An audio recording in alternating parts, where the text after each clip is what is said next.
할렐루야. 자, 이스라엘 백성이 하나님께 왕을 구했습니다. 그것은 하나님이 결코 원하지 않는 거예요. 이게 단순히 이스라엘 백성들이 그냥 세상 나라들을 보고 새로운 제도를 구한 것 같지만 사실 이것을 영적인 질서와 권위로 본다면 하나님께서 왕이 되어서 하나님이 다스리던 이 나라를 사실 인간에게 넘기는 것과 같은 하나님을 반역하고 대적하는 대단히 잘못된 기도를 드렸다는 겁니다. 그러나 하나님이 그들이 전혀 물러서지 않을 것을 하나님은 이미 아신 거예요. 그래서 사무엘을 통해서 한 왕을 지명하시고 오늘 그들의 요청대로 사울을 세우고 있는 그러한 과정입니다. 그런데 여러분, 어제 아침에도 잠시 말씀을 나누었지만 그게 전혀 하나님이 원하지 않는 거예요. 오히려 그들이 하나님을 대적하고 반역했지만 하나님은 당신의 그 안 좋은 마음보다 그래도 왕을 세운다면 그래도 이 이스라엘 백성과 이스라엘 공동체를 위해서 누가 나을까 이렇게 생각하시고 그냥 아무렇게나 왕을 세운 것이 아니라 비록 왕의 제도에 한계와 문제점이 있지만 하나님이 그 가운데서도 최대한 이렇게 신경을 쓰셔서 왕을 준비하고 세우시는 것을 볼 수가 있습니다. 여러분, 여기서 하나님은 하나님 자신의 마음보다도 이 교회와 이 공동체와 하나님의 나라를 먼저 생각하시는 그 하나님의 넓고 큰 마음을 우리가 헤아릴 수 있습니다. 특별히 오늘 이 사울을 준비하여 세우시는 이 과정에도 하나님은 하나님께서 하실 바를 온전히 다 하시는 것을 볼 수가 있습니다. 여러분, 우리가 지금 수요일 저녁에 또 사무엘상의 말씀을 배우고 있기 때문에요, 이 사울이 나중에 잘못되어 무너지는 그 결과를 우리가 알고 있기 때문에 여러분, 사울이 그냥 세워진 것 같지만 결코 그렇지 않다는 거예요. 결국 이 사울이 무너지는 과정, 다른 수많은 그 왕들이 변질되고 타락하는 이런 모든 과정을 하나님은 이미 아시는 거예요. 그런데 이들이 물러서지 않으니까 결국 하나님은 하나님이 하실 바를 다 하면서 그들의 선택의 결과가 어떻게 되는가를 그들 스스로 하여금 역사적으로 깨닫게 하시는 것입니다. 자, 분명한 사실은 하나님은 사울 왕을 그냥 세우지 않으셨다는 거예요. 자, 오늘 이 본문에 보면 이제 사무엘 선지자가 기름병을 취해서 사울의 머리에 부으면서 그에게 기름 부음에, 왕의 기름 부음에 그러한 의식을 행하고 있는 것을 봅니다. 자, 1절 보시면 이에 사무엘이 기름병을 가져다가 사울의 머리에 붓고 입맞추며 이르되 여호와께서 내게 기름을 부으사 그의 기업의 지도자로 삼지 않으셨느냐. 자, 개인적으로 기름을 부어요. 그러면 이렇게 기름 붓고 그냥 끝나는가? 그렇지 않습니다. 여러분, 이스라엘 백성들은 요청을 했지만 여러분, 사울 왕 자신은 오늘 이 사건이 얼마나 당혹스럽고 당황된 일이었을까요? 전혀 진짜 계획이나 상상도 해보지 않은 일이, 그것도 전혀 제도에도 없었던 이스라엘 초대 왕으로 자기가 지금 지명되고 세워지는데, 사실 여러분, 사울은 지금 뭐하러 왔어요? 아버지의 잃어버린 암나기들을 찾으러 왔다가 그것을 물으러 사무엘 선지자를 찾으러 왔다가 갑자기 왕의 기름 부음을 받은 거예요.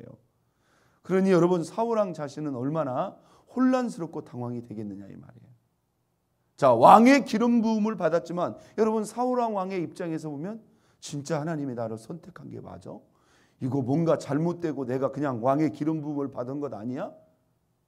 여러분, 제일 중요한 게 뭐냐면 사울 왕 자신에게 하나님이 그를 지명하고 세우셨다고 하는 분명한 확신이 있어야 된다 이 말이에요. 그리고 더 중요한 것은 무엇일까요? 확신보다 더 중요한 건 뭐냐면 내가 이스라엘 왕으로서 과연 이 이스라엘 백성들을 잘 다스릴 수 있을까?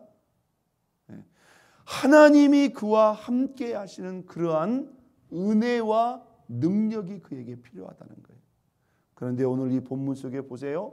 하나님은 그에게 왕의 기름 부음만 부으셨을 뿐만 아니라 그를 택하시고 세우셨다고 하는 돌아가는 길에 세 가지 징조를 통해서 분명한 확신을, 또 이스라엘 각 대표에서 1000명, 12,000명을 세워 제비를 뽑아서 정확하게 백성들이 그들의 손으로 뽑는 그 제비를 통해서 베냐민 지파가, 그리고 기스의 집안, 그리고 사울 왕이 정확히 선택되는 이 과정을 통해서 하나님이 그를 직접 택하고 세우셨다고 하는 분명한 확신을 그에게 보여준다는 겁니다. 여러분, 하나님이 저와 여러분들을 그냥 부르신 게 아니에요. 그래서 여러분, 우리가 세우신 목회자도 마찬가지고, 우리 세우신 재직들, 또 우리 기관의 모든 사역자들도 마찬가지입니다. 하나님이 맡기실 때고, 하나님이 우리를 부르시고 맡기실 때는 분명한 이유와 뜻이 있는 거예요. 그러므로 우리는 때로 우리가 준비되지 못했다 할지라도, 또 이해가 되지 않는다 할지라도 하나님의 그 부르심에 대해서 우리는 분명한 확신을 가져야 되고요. 또한 하나님은 확신뿐만 아니라 그 부르심에 합당한 지혜도 능력도 더하여 주시는 것을 여러분 믿으시기를 바랍니다. 자, 오늘 사무엘에게 하나님이 그를 택하시고 부르셨다는 분명한 확신을 주는데요. 어떤 방법으로 줄까요? 자, 기름을 붓고 사무엘이 말합니다. 네가 오늘 집에 돌아가다가 이런 징조가 있을 것이다. 첫 번째, 네가 잃어버린 암나귀를 찾은 사람을 만날 것이다. 정확히 장소도 지정합니다. 나엘의 묘실 곁에서 두 사람을 만나리니 그 사람이 네가 잃어버린 나귀의 행방을 알려줄 것이다. 그리고 거기서 조금 더 나아가다가 상수리 나무 곁에서 베델로 올라가는 세 사람을 만날 것인데 그 사람들 손에 있는 것까지 정확히 말합니다. 한 사람에게는 염소 3마리가 있을 것이다. 한 사람에게는 떡 3댕이가 있을 것이다. 한 사람에게는 포도주 가죽 부대가 있는데 그들이 너에게 문안할 것이다. 그들이 전혀 사울을 모르는 사람들 거예요. 그런데 사울에게 문안하고 너에게 떡 2덩이를 줄 때 너는 그들에게 그것을 받아라. 여러분, 이런 일이 우연히 발생할 수 있을까요? 이걸 지금 예언을 해주는 겁니다. 사울이 사무엘을 떠나기 전에요. 그리고 거기서 조금 더 나아가서 블레셋 영문에 이르면 하나님을 찬양하는 선지자의 무리를 만나게 될 텐데 그때 너에게 하나님의 신이 강하게 임할 것이다. 할렐루야. 예. 여러분, 이 징조가 그대로 이루어져요, 안 이루어져요? 그대로 이루어집니다. 자, 9절 봅니다. 그가 사무엘에게서 이 예언의 말씀을 듣고 그가 사무엘에게 떠나려고 몸을 돌이킬 때에 이제 하나님께서 사울에게 임하시는 거예요. 하나님이 무슨 마음? 새 마음을 주셨고 그날 그 징조도 다 뭐하니라? 응하니라. 할렐루야. 예. 여러분, 하나님은 그냥 부르시지 않습니다. 그러니까 우리가 오늘 이 본문에 보면요, 비록 하나님이 전혀 원하시지 않는 일이지만 근다고 전혀 물러서지 않을 이 백성을 어떻게 할 수도 없고 왕의 제도를 허락하시지만 하나님은 그냥 하지 않는다. 당신이 원하시지 않는 이 일에도 하나님이 당신이 하실 그 발, 하나님께서 하실 그 발을 다 하시고 있는 그 하나님의 넓고 깊은 마음을 우리가 헤아릴 수가 있다 이 말이에요. 여러분, 우리가 주님을 섬기다 보면 어떻게 우리가 다 원하는 대로 할 수 있을까요? 때로 우리가 원하지 않는 일이 결정되거나 때로 우리가 원하지 않는 일들이 진행된다 할지라도 여러분, 우리가 무엇을 생각해야 돼요? 예, 하나님의 뜻을 생각해야 돼요. 주님의 몸된 교회와 공동체를 먼저 생각해야 된다 이 말이에요. 예. 오늘 우리 교회에도 큰 변화의 그러한 입장에 서 있습니다. 여러분, 이런 큰 제도와 변화의 앞장에는 우리가 이전과는 다른 그러한 모습들이 있기 때문에 우리가 그 앞에서 그냥 내 입장만 생각하면 여러분, 이것은 공동체의 위기로 다가오는 겁니다. 이럴 때는 우리의 생각들을 다 내려놓고 진짜 우리가 교회를 위해서, 공동체를 위해서 어떤 결정을 해야 되는가를 잘 생각해야 된다. 하나님 보세요. 하나님이 전혀 원하시지 않는 일이시지만 하나님은 이 첫 번째 왕 사울 왕에게 모든 정확한 징조와 주실 은혜를 다 주신다 이 말. 자, 첫 번째 새 마음을 주셨다.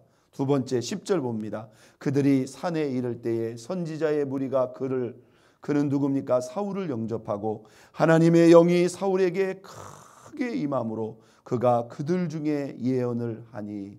할렐루야. 예, 감당할 수 없는 하나님의 은혜. 여러분, 사울 입장에서는요, 당황스러울 뿐만 아니라 내가 어떻게 나 같은 사람이 어떻게, 전혀 자신도 없었을 거예요. 그런데 여러분, 나중에 사울 왕이 나라를 구해요, 안 구해요?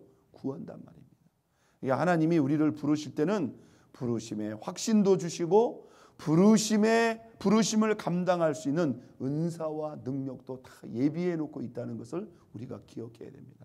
그러니까 우리가 할 바는 뭐예요? 조금 확신이 없어도 하나님을 믿고 나가야 되고요. 조금 자신이 없어도 하나님이 내게 일을 맡겨주셨으면 그것을 감당할 지혜도 능력도 주신다는 걸 우리가 믿어야 됩니다. 오늘 미스바로 이스라엘의 각 지파 1000명씩 12,000명을 불러 모읍니다. 그리고 그들을 세워놓고 제비를 뽑죠. 자, 20절 봅니다. 사무엘이 이에 이스라엘 모든 지파를 가까이 오게 하였더니 무슨 지파? 베냐민 지파가 뽑혔고 베냐민 지파를 그들의 가족대로 가까이 오게 하였더니 마드리의 가족들이 뽑혔고 그 중에 기스의 아들 사울이 뽑혔으나 그를 찾지 못한지라. 여러분, 사무엘과 사울 사이에 있었던 일은 그냥 두 사람의 일이에요. 그런데 오늘 각 지파별로 1000명씩 12,000명을 세워놓고 그들의 손으로 제비를 뽑는데 이것은 임으로 할 수 있을까요? 절대로. 그러니까 여러분, 우리가 우리의 삶 속에서 우연이라는 게 있을 수 있어요? 있을 수 없는 거예요.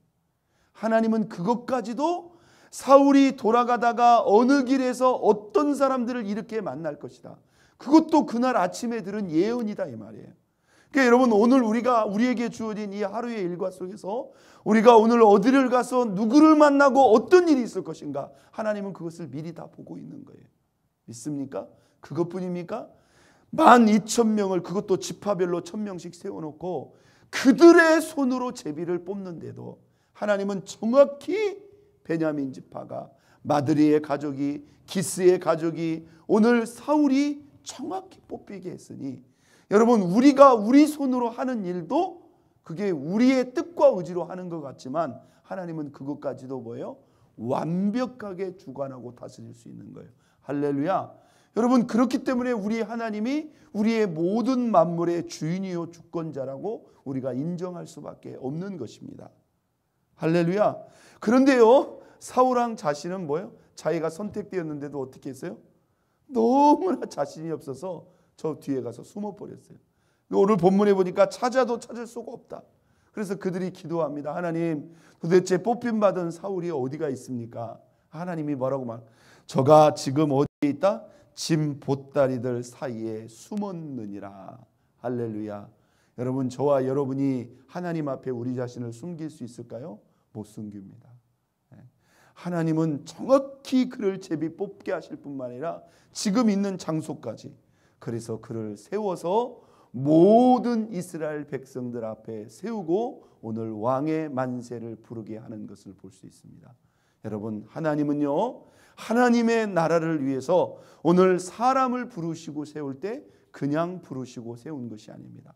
오늘 사울이 전혀 준비도 자신도 없었지만 하나님은 그 부르심에 합당한 분명한 확신을 그에게뿐만 아니라 앞으로 그를 믿고 따라갈 모든 이스라엘 백성들에게도 하나님이 누구를 선택했다는 분명한 그 부르심의 선택에 확신을 심어줍니다. 그리고 오늘 사울에게 하나님의 신이 강력하게 임하여 그에게 새 마음과 성령의 충만한 은혜와 예언함의 은혜가 있듯이 부르심에 합당한 은사와 권능도 더하여 주신다는 거예요. 오늘 하나님 앞에 저와 여러분의 부르심을 다시 한번 뒤돌아보고 다시 한번 오늘 말씀을 통해 부르심의 확신을 가지고 그 합당한 지혜와 권능도 예비하셨다는 것을 믿고 그 확신과 권능을 가지고 오늘 저와 여러분의 부르심을 받들고 하나님 앞에 영광 돌리는 저와 여러분 모두가 될 수 있기를 예수 그리스도의 이름으로 축원드립니다.